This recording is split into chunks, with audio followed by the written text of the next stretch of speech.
कॉर्बिस।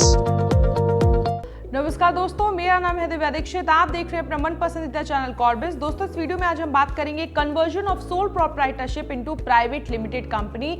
यानी कि जब कोई सोल प्रोप्राइटर ये डिसाइड करता है कि अब वो अपनी सोल प्रोप्राइटरशिप बिजनेस को प्राइवेट लिमिटेड कंपनी में कन्वर्ट करेगा, तो कैसी प्रक्रिया होगी और इस प्रक्रिया को आगे कैसे फॉलो किया जाएगा, इस पूरे वीडियो में आज हम ये चर्चा करने वाले हैं। तो वीडियो की शुरुआत करने से पहले अगर अभी तक आपने हमारे चैनल को सब्सक्राइब नहीं किया है तो फटाफट इसे सब्सक्राइब करें। Conversion of sole proprietorship into private company.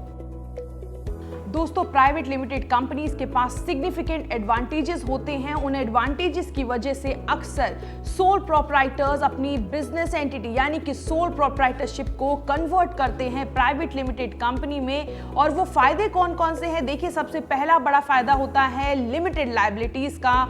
दूसरा, एक अच्छी फंडिंग मिलना शुरू हो जाती है अगर सोल प्रोप्राइटरशिप को प्राइवेट लिमिटेड कंपनी में कन्वर्ट किया जाता है। उसके बाद अगर माना जाए तो अगर कन्वर्जन होता है तो जो हमारी सोल प्रोप्राइटरशिप है वो कन्वर्ट होने के बाद as a private limited company एक सेपरेट लीगल एंटिटी हो जाती है और इसके बाद ही मार्केट में एक अच्छा ब्रांड नेम भी बन जाता है, जिसकी वजह से जो कस्टमर्स की संख्या होती है वो बढ़ने लगती है। लगातार कस्टमर्स अट्रैक्ट होते हैं और जो कंपनी होती है उसको भी मुनाफा होता है।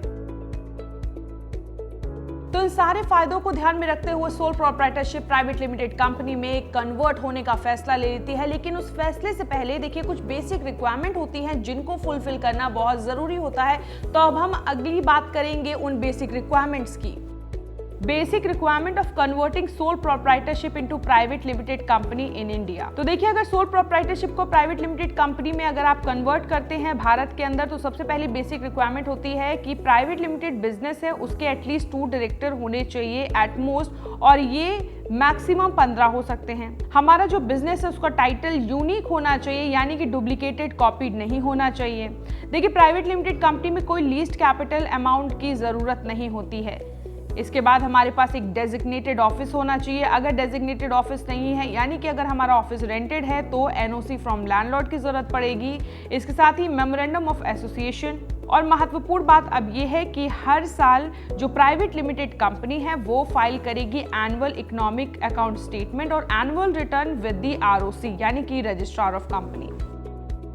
तो दोस्तों, बेसिक रिक्वायरमेंट के बाद अब हम बात करेंगे रजिस्ट्रेशन प्रोसीजर की, यानी कि वो प्रक्रिया क्या है कन्वर्जन की। तो सबसे पहले आपको स्पाइस प्लस फॉर्म को फिल करना है, यानी कि file an application of spice plus form with MCA यानी कि मिनिस्ट्री ऑफ कॉर्पोरेट अफेयर। उसके बाद क्या करना है, जितनी भी रिक्विजिट डॉक्यूमेंट है, जितनी भी इंफॉर्मेशन है, सब आपको अटैच करनी होगी along with the application form. इस प्रोसेस के बाद होगा वेरिफिकेशन का प्रोसेस, यानी कि प्रोसेस ऑफ स्क्रूटनी, यानी कि हमारी जो अथॉरिटी होगी, हमारा जो रजिस्ट्रार होगा, वो आपकी सारी जानकारी, आपके सारे डॉक्यूमेंट अटैचमेंट को वेरीफाई करेगा कि जो जानकारी आपने दी है वो सही है या नहीं। अगर सब कुछ सही निकलता है तो आरओसी की तरफ से आपको न्यू सर्टिफिकेट ऑफ इनकॉर्पोरेशन यानी कि प्राइवेट लिमिटेड कंपनी का सर्टिफिकेट मिल जाएगा। उसके बाद आपको क्या करना है, एक बैंक अकाउंट कंपनी के नाम से खोलना है और अब आप अपना बिजनेस संचालित कर सकते हैं as a private limited company. तो दोस्तों, उम्मीद करते हैं संपूर्ण जानकारी तो आपको मिल गई होगी। जल्द मुलाकात करेंगे एक नए इंफॉर्मेटिव वीडियो के साथ। नमस्कार।